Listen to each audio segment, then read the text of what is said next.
great way to start off the calendar year. I want to thank all of you for being here. I want to thank those of you who are tuning in via computer for joining us as well. We're going to have a great conversation.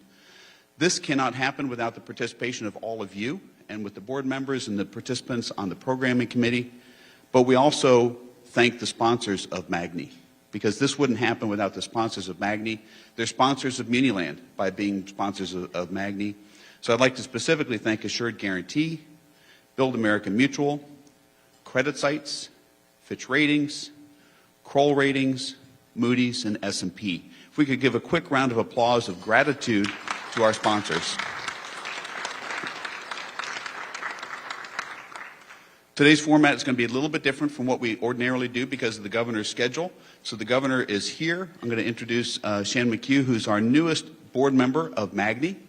Also an advertisement that this is a great way to get involved with the media business. So please take advantage of participating in the programming committee. Please join us on the board in future years. So let me hand it off to Shannon. Shannon, thanks very much. Thank you, everyone, for coming. We have a great turnout today, so we appreciate it. And just to start off with a little bit of housekeeping, we do ask that people silence their phones. This is being live streamed. And we also would like everyone to know that there will be no audience questions. Again, the governor's time is very limited, and we're very appreciative to have him here today. And then I'd also like to thank the program committee for putting this together. There's a lot of work that happens behind the scenes, and I really appreciate the input of all. And I wanted to point out that we will have another luncheon on February 15th. The topic and the details will be coming soon, so please keep your eyes open for that. And I'd also like to remind people of the NFMA High Yield Conference in Salt Lake City on February 1st and 2nd. So now that we have the housekeeping done, I'm going to go over Nene Jenkins' bio. Nene Jenkins is Executive Director of Municipal Research at J.P. Morgan Asset Management. She's based in New York, and Nene leads research efforts supporting tax awareness strategy. Nene is also responsible for identifying investment opportunities in the high yield and investment grade sectors. Prior to joining the firm in 2019, she was a senior vice president for AllianceBernstein for 9 years, covering municipal high yield and investment grade sectors. Nene holds a BA in applied mathematics from the University of Buffalo and an MPA in public finance from New York University's Robert F. Wagner School of Public Finance, where she also served as an adjunct professor. And now I'd like to introduce the governor. Governor Philip D. Murphy began his second term as New Jersey's 56th governor on January 18th, 2022. He is the first Democratic governor to serve a second term in 44 years.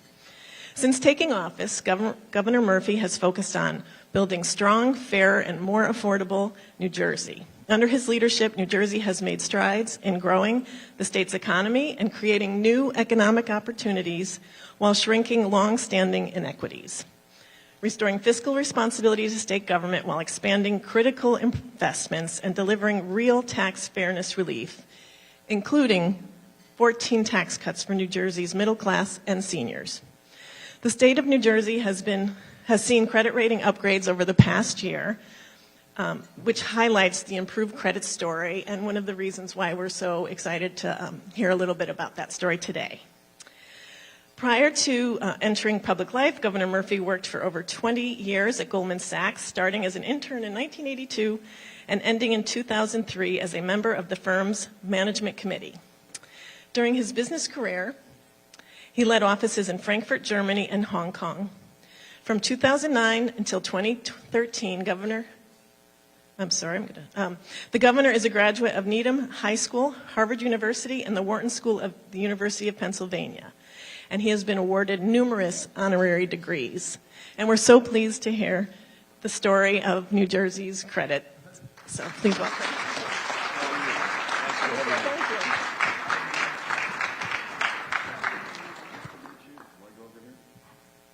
You left out the Heisman Trophy, by the way. That was perfect. You're absolutely right. Every time I hear that, I think, some of that sounds fake, but it's real. I could throw in a couple extra. I'm particularly gratified you got my high school in there, which was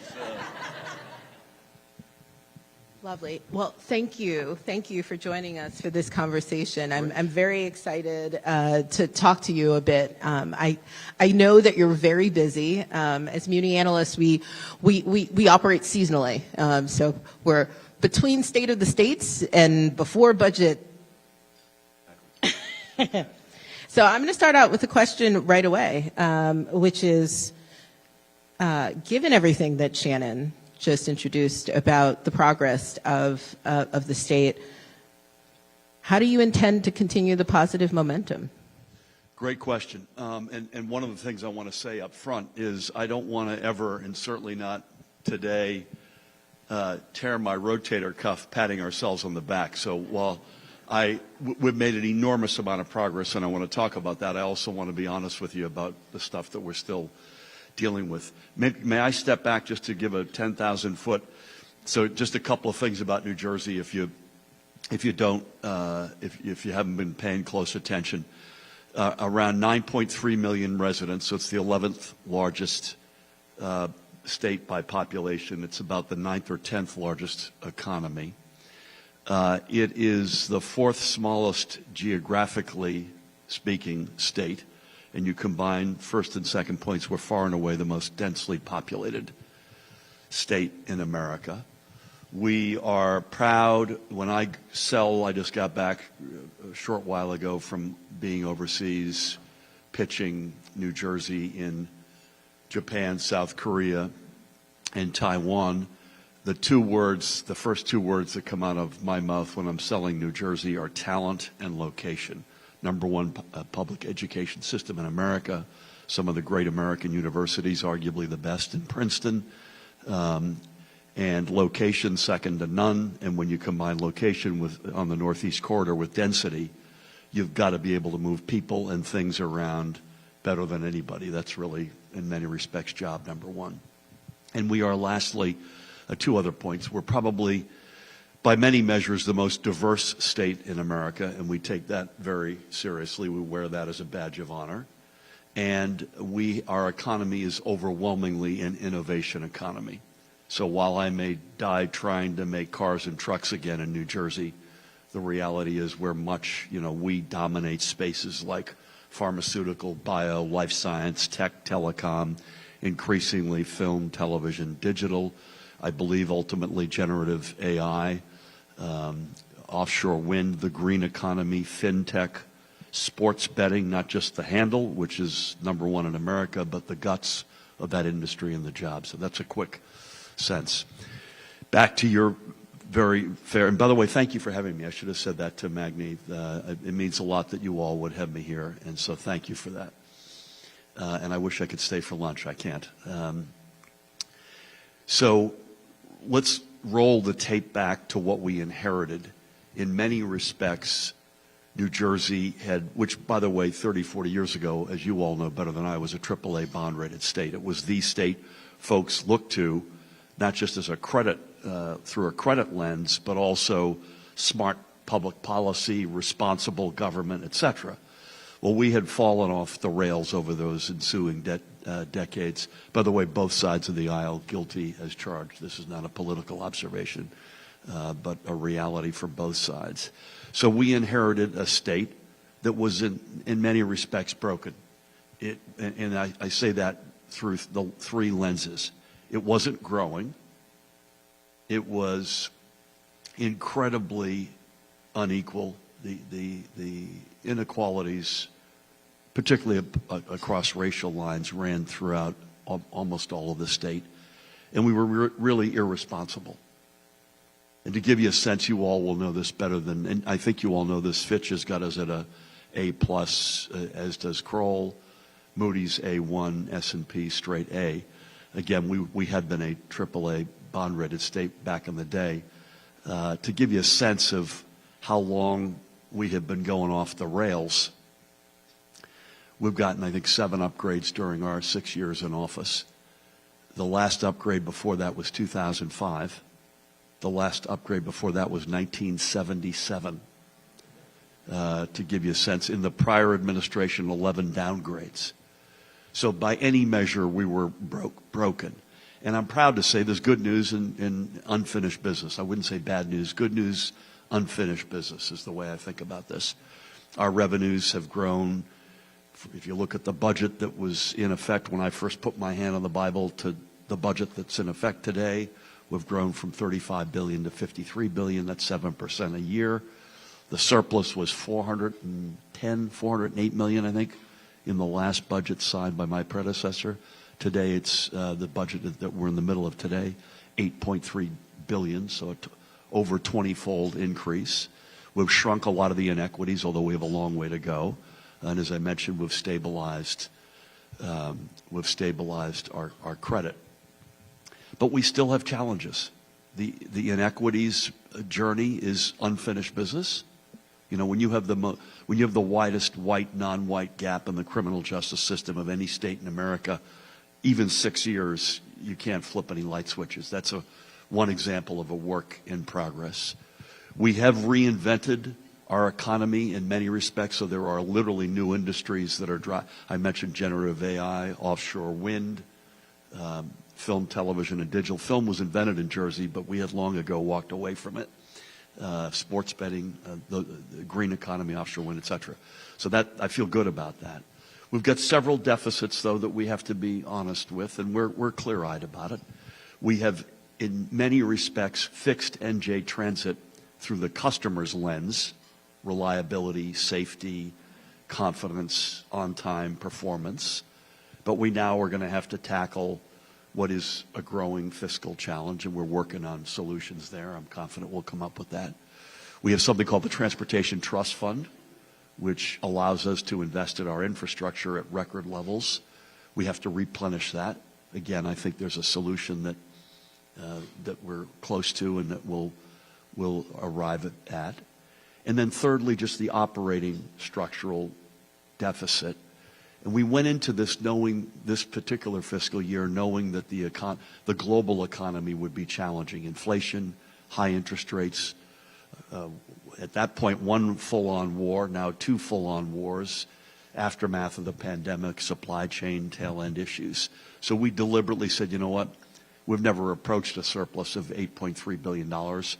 So we printed that and knowingly said we're going to run in this difficult time a structurally imbalanced operating budget, but not ever succumbing to what has happened in Washington. I think the last balanced budget in Washington is the mid-90s, as I recall.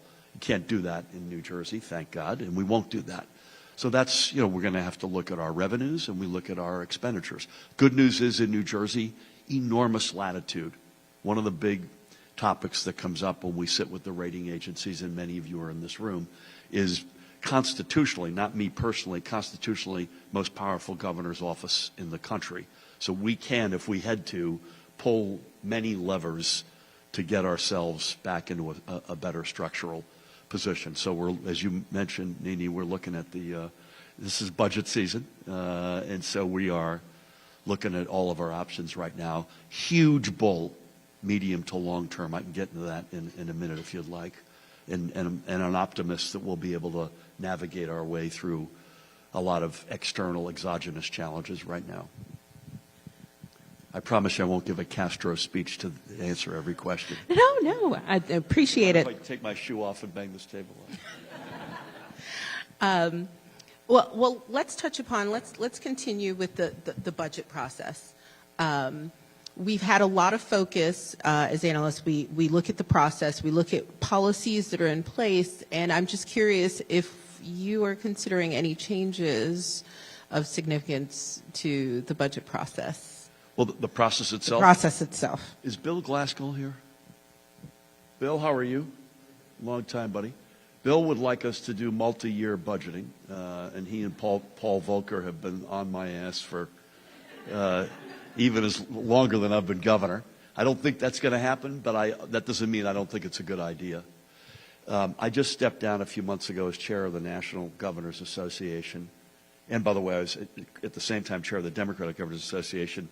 No one had ever done that before, and having done it, I now know why. Because one is kumbaya, the other one is we're going to rip your throat out, and you get the emails crossed. You have unintended consequences. But in any event, I say that because with 6 years in and having had that position, I've got a good lens on how budgets are done in other states. And again, to Bill's point, and the late Paul Volcker, who was a good friend, I agree with him, but I don't see it realistically.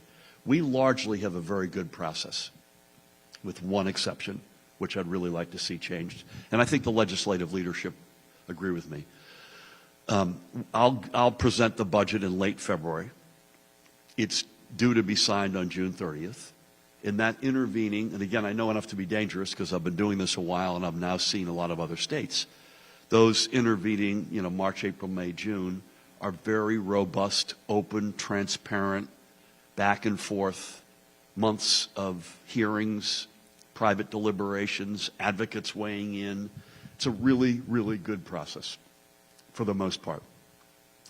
The part that folks complain about, and rightfully so in my opinion, is that it ends suddenly. So you've got a plus or minus 120-day process, 105 days of which, or 104 or 6, are really robust and open, great back and forth. Everybody's airing things out. You start to begin to figure out where compromises are, all the stuff you would want. But there's an enormous amount that gets done at the last minute. And so I've said for several years I would support, and again, I think the legislative leaders, if they were here, would support as well, some mechanism at the end that there's a minimum, 72 hours to review X or Y, bills getting posted with some window. I suspect that would help you all, although I know that you care mostly about where it lands. But I, in particular, think it would help our residents, advocates, other stakeholders feel like that they had a process that they were really a part of. That's the one big fix I would hope we could change. I don't see it's changing this year, although I would not be opposed to that. I think you're right. You have many people who consume the budget, and I will say that for Muni analysts, budget season is, I guess, our Super Bowl, where we're going through the documents. We want to understand what this budget means for credit. From a high level, what we're looking for is trying to understand where the flexibility is, because we are very cognizant of the current economic conditions, and there are many states that are facing challenging revenue environments. Where is the flexibility that you're considering as you enter this cycle? Yeah, I'm not sure I've got news to make, given that we're still building the plane. Our revenues, so far are holding up largely well. April's a huge month, obviously, for obvious reasons.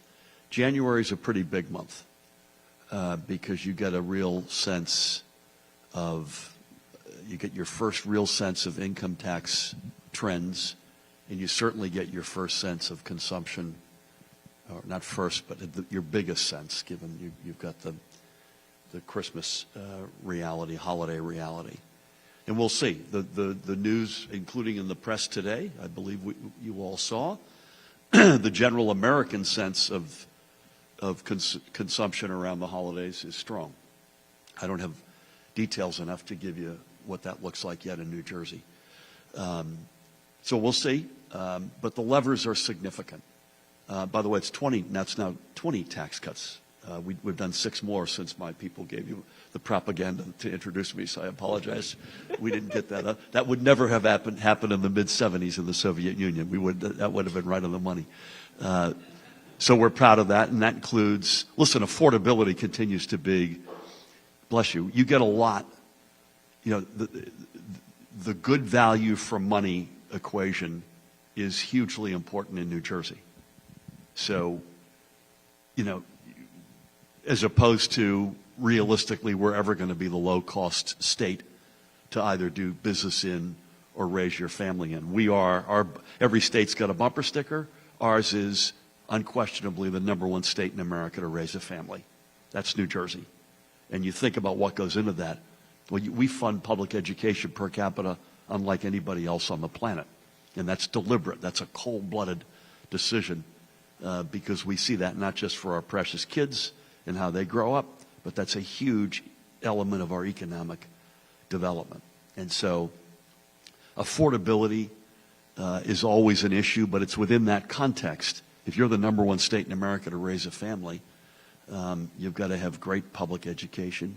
You've got to have, and we do, top handful of healthcare systems in the world, great infrastructure, particularly our location, great quality of life, and all that goes with that. You know, we are proud that we lead the nation in gun safety, for instance. Freedoms are now increasingly, I talk to CEOs and companies and families all the time, and, you know, even compared to when I got here 6 years ago, you know, what do your reproductive freedom laws look like? What do your LGBTQIA plus protections look like? Gun safety. How do you feel about the environment? And so those are all factor in, and those to some extent run through a budget. But we don't want to lose our mantle. So again, enormous flexibility to a point. Enormous flexibility. So if the roof fell in, our pension payment this year, assuming it'll be full, and I've already previewed that it will be, it's over $7 billion because we're still making up for incredibly irresponsible behavior that went on for 25 years across both sides of the aisle. Had we been making a full pension payment in each of those 25 years, that $7.1-ish billion payment would be just at $1 billion. Think about that. An annual penalty for past malfeasance and irresponsible behavior, both sides of the aisle, $6 billion a year in just pension payments. And I've said this to many of the rating agency folks who are here and their colleagues. While it is not a sacred obligation like a bond would be, and by the way, I think we announced the defeasement, Darrell, today, $500 million more. We're now up to $3.7 billion. I think those savings will be almost $1.4 billion over the lifetime. So we manage our debt portfolio aggressively. We did, I think, the trade of the century in the throes of the pandemic. We borrowed $4 billion at an infinitesimal interest rate and parlayed that into a lot of what we've done since. My only point is a pension obligation is not, you know, I didn't sign an indenture associated with that, but I view it essentially in the same sacred neighborhood. We have to, once again, I think we're getting there. I'm proud of our progress, but still work unfinished business. We have to be, again, the state that people trust. Our residents, all the way from our residents to folks like you in the room. You want to say, you know, whether I like what they're doing or not, it's part of a journey that they have laid out for us from day one. They haven't woken up and gone off the rails. They're doing what they said they would do. Maybe not at the pace we'd like, but we're getting it done. So I could go on and I won't. I will actually, though, because you'll go on. I think it's been a focus of any analyst that has covered this credit closely. For me, it's Chris Hessenthaler. He's my lead analyst on New Jersey. Chris is sitting right up there in the front row. I can slip Chris a 20 before I leave, just to make sure. I think this is the point when I say, you know, all of my comments are my own. They do not reflect J.P. Morgan or associated affiliates. Thank you for the disclaimer opportunity. But we've been very focused on the pension challenge and really want to understand how sustainable the path forward is because, as you say, the challenge is great. Yeah. It's sustainable. If we were here 6 years ago, I would have said it is likely sustainable. We had to climb over a series of years about $1 billion or more per year, more than the prior year. So what I look at, by the way, just in terms of first piece of paper I get, is a best guess sense of revenues, including in this year and projected in out years. What is sort of just what you print plus or minus are going to be consistent with what you've been doing in a bunch of categories on expenses. And then what I call the ups list. What's changing And so the ups list on the pension payment for several years was up $1 billion. At a point, again, remember what I said earlier, I believe the budget, the last budget my predecessor signed, and I say that because it's in the middle of that budget that I put my hand on the Bible. Surplus $408 million. The budget I just signed on June 30th, $8.3 billion. And so roll the tape back. When you've only got $408 million of surplus and you're up on the pension fund alone, never mind you're up on school funding. We didn't allow the school funding formula before I got here to be implemented. So now we're in year 7 coming up. I'm happy to say that's going to be the final big up. But the pension up this year, it's going to be 50 to 75 million, I think. So it's sort of a rounding error. So you've gone from when we were putting $4 billion in, then 5, then 6, and then we got to the mountaintop. That up, it's a big number, but the up went from $1 billion to less than $100 million. School funding is still going to be a multi-hundred million up. That's going to be the biggest up that we'll have in the budget, and that's been the case other than prior to getting to the mountaintop on the pension, that would have been the biggest up. But school funding has been up $500 to $700 million a year now for every year I've been here. That will ultimately reach its mountaintop with the budget that I'll be announcing. So, short answer, I feel very good about the pension payment going forward. Got it. Occasionally when we talk in the investment community, we're asked what our favorite bond is. I think we know your answer already, but I will ask you what your capital spending priorities are. My favorite bond? It's New Jersey. We understand. I put the indenture under my pillow at night. Capital spending.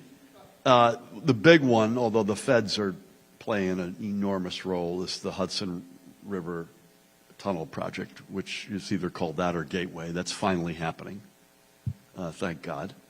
But that's the biggest infrastructure project in the United States right now, and I suspect it will be for the next 10 or 12 years. But again, could not have asked for more support from the feds on that, and I think the details of that are all public and well known. School construction will continue to be a big priority. When you're the #1 public education system in America, you better damn well have good schools. Infrastructure investment at record levels, but again, assuming we get the Transportation Trust Fund settled, which I'm highly optimistic we will, that'll be spoken for, which is a good thing. And I'd say lastly, these are not mega items, but they have enormous impact in the economy going forward. And if I could riff on that for 1 minute. And that is, we are placing bets on a series of innovation hubs. The most recent one we've announced, although the Economic Development Authority has not said on that one specifically how much it will put to work, but we typically put $20 to $25 million to work on these innovation hubs. The most recent one is a generative AI joint venture with Princeton University, which we think has enormous potential. The Helix in New Brunswick, which has much more of a life sciences angle, although Bell Labs a few weeks ago announced they looked around the entire country. New Jersey won, and they're going to move from Murray Hill into New Brunswick over the next number of years. Something called SciTech City in Jersey City, associated with Liberty Science Center. We will have a FinTech hub, I think, to be announced soon.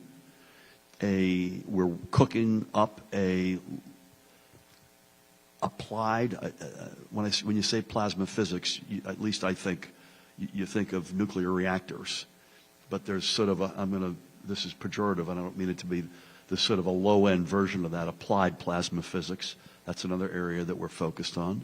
We have the Wind Energy Institute. So I think our Board of Public Utilities next week is going to announce a big solicitation. So those all have, to a greater or lesser extent, capital associated with them. And the reason the RIF is very simply this. One of our objectives other than grow stronger, fairer, responsible, which are the three legs of the stool from day one, grow the economy, shrink inequities, be a state that people could trust again. Remember I said we started at $35 billion of revenues in that first budget that was signed by Governor Christie, and we're in this budget that we're in now, we're plus or minus $53 billion. One other way to think of that is going forward through economic cycles, good and bad, our objective is to meaningfully outperform that point in the cycle relative to how we performed in the past.